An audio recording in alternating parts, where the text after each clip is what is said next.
পুরুষের দ্বিতীয় বিয়ে করতে লাগবে না প্রথম স্ত্রীর অনুমতি। बेटा मन में लड्डू फूटा।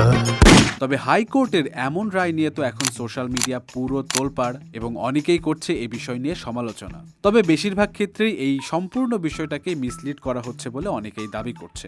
সো হাইকোর্ট আসলে কি রায় দিয়েছে এবং আইন কি বলছে চলুন জেনে নেই। এখন বাংলাদেশের প্রেক্ষিতে দ্বিতীয় বিয়ে করতে প্রথম স্ত্রীর অনুমতি লাগবে এবং এছাড়া বিয়ে করলে কঠিন সাজা হবে এমনটাই সচরাচর আমরা জানতাম। কিন্তু গত শনিবার হাইকোর্ট এ সংক্রান্ত 24 পৃষ্ঠার একটা পূর্ণাঙ্গ রায় দেয়, যেখানে বলা হয় দ্বিতীয় বিয়ে করতে লাগবে না প্রথম স্ত্রীর অনুমতি।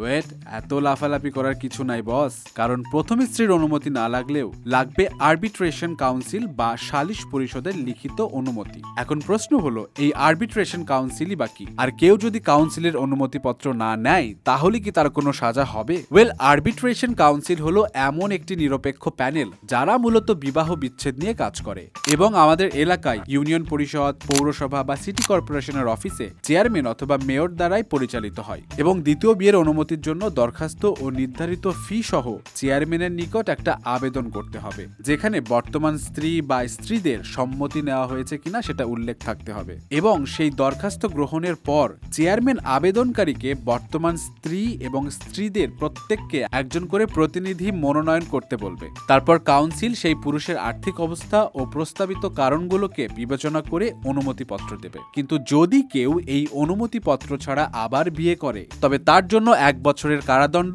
অথবা 10,000 টাকা জরিমানা হবে। তবে এই আইন কিন্তু আগে ছিল আরো অনেক কঠিন। 1860 সালের দণ্ডবিধি অনুযায়ী স্বামী বা স্ত্রী একে অপরের অনুমতি ছাড়া যদি পুনরায় বিয়ে করে তাহলে 7 বছরের কারাদণ্ডের কঠিন বিধান ছিল, যা 101 বছর পর 1961 সালে প্রবর্তিত মুসলিম পারিবারিক আইনের মাধ্যমে পরিবর্তিত হয়। তবে এখন অনেকেই মনে করছে আর্থিক সক্ষমতা ও মনস্তাত্ত্বিক প্রলোভন থেকে অনেক পুরুষই একাধিক বিয়ের এই সুযোগকে অপব্যবহার করতে পারে, যার ফলে সমাজে অসাম্য ও পারিবারিক অস্থিরতা বাড়তে পারে। তবে এই বিষয়ে আপনার কি মত অবশ্যই জানাবেন।